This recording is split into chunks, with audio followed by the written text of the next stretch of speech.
A fofoca, ela geralmente ela vem entremeada com um discurso que está alterado, que não corresponde à realidade e que leva a uma confusão da percepção da realidade. Tinha acontecido um incidente entre duas pessoas conhecidas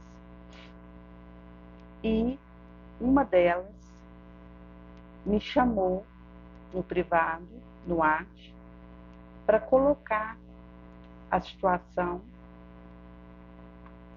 e alegando que aquilo não estava certo, que alguma coisa precisaria interferir, que teria que ser feito por urgência uma defensiva da situação e que ele queria pôr o pingo no i. Diante do meu silêncio, ele pegou e arrematou que precisaria falar comigo. Diante dessa situação, eu preferi o silêncio, haja visto que, se eu dou espaço para essa vibração que estava acontecendo ali, porque já está havendo uma intriga entre essas duas pessoas, eu ia pôr mais gasolina nesse fogo e acabaria se tornando um estímulo à fofoca, à fala fácil, que descontribui para esse processo. Essa realidade, ela vem de uma impressão que existe no inconsciente coletivo, de que se conhece todo mundo, de que a minha opinião formada sobre o outro seria real, de que está claro para mim o que acontece na realidade que chega para mim externa. E daí eu sou tentada a ter um juízo definitivo sobre a situação e a interferir ao léu, com aquilo que eu falo, com aquilo que eu coloco. E a palavra, ela já é passível de distorção, por si só. Algo que é dito, que é colocado, corre risco de uma interpretação distônica e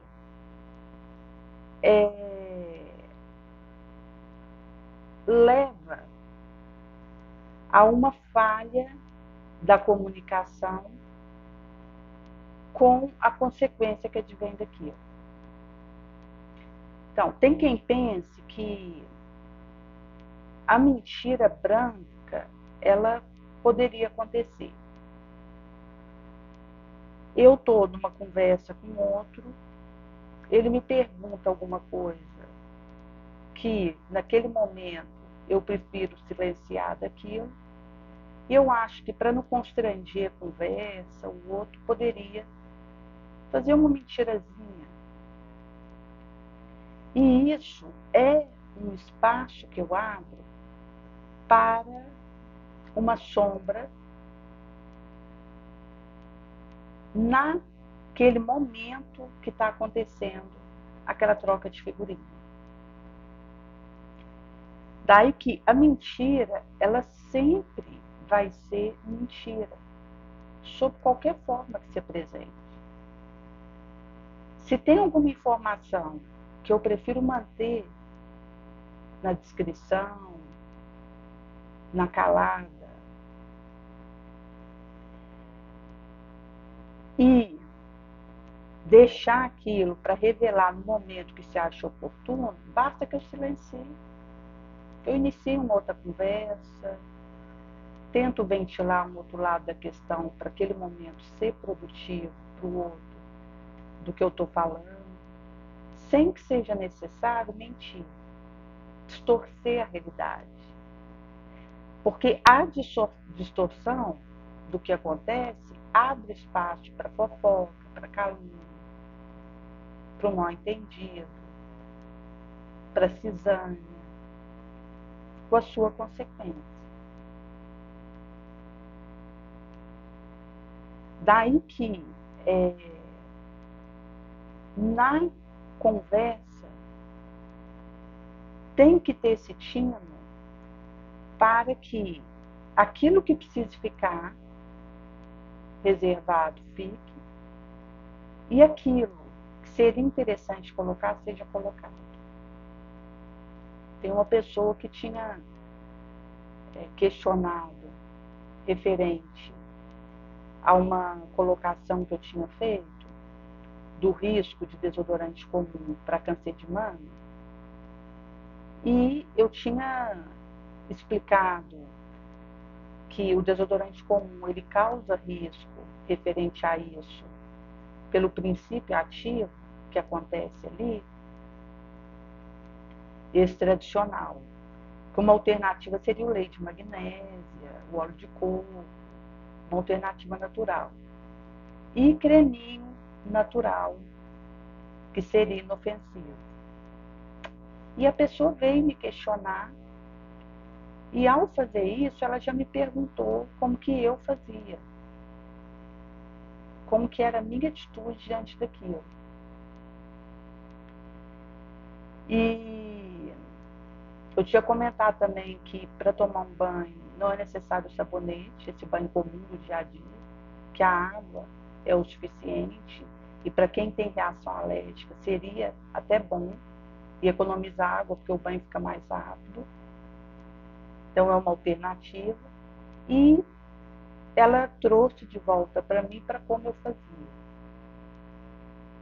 Daí que, quando você está conversando com uma pessoa, alertando ela de algo, abrindo a percepção dela para uma questão, ela pode, primeiro,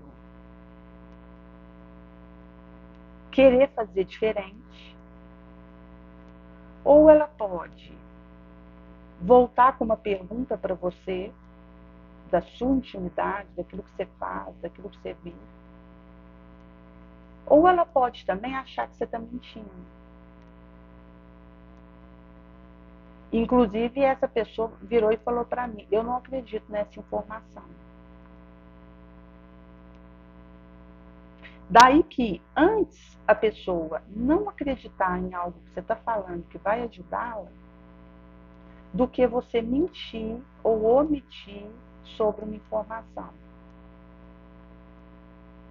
Se eu tenho 10 verdades, mas uma dessas 10 é mentira, é preferível rejeitar as 10 verdades por momento, porque a verdade por si só se impõe e vai vir com o vento, para minha percepção, do que, no meio dessas verdades, eu assimilar uma mentira, uma evasão. Porque quando eu tenho várias mentiras num galope só, e tem uma verdade lá dentro, é mais fácil, porque a percepção está clara que é mentira. Eu rejeito. A verdade ela vai vir com o tempo. Mas quando eu tenho um galope de verdade, e tem uma mentira ali, é que é o perigo. Daí que eu tenho que estar atenta, para rejeitar aquela mentira que está imiscuída ali, mesmo que seja preciso rejeitar o galope, do que, no meio de verdade, assimilar alguma mentira. Porque a verdade por si só, ela baila, ela me alcança. Por isso que é preciso ter cuidado com a necessidade de querer se impor, de querer ter a última palavra, de que fique aquilo que você colocou. Porque o outro vai receber de acordo com a visão dele e com a percepção condição e no momento que ele estiver vivendo. E a visão é um dos sentidos mais fáceis de confundir, de errar a percepção. É um perigo a visão de eu estar vendo uma situação e achar que eu estou vendo tudo que faz parte daquela trama destinal, ou achar que a minha palavra poderia ser a última. Porque quando eu tenho essa clareza do risco que a minha visão corre, de engano, de dolo,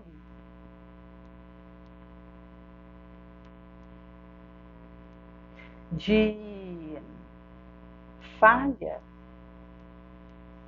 e de vir a ser modificada, o outro, quando diz que o que eu estou falando é mentira, é de boa, é tranquilo.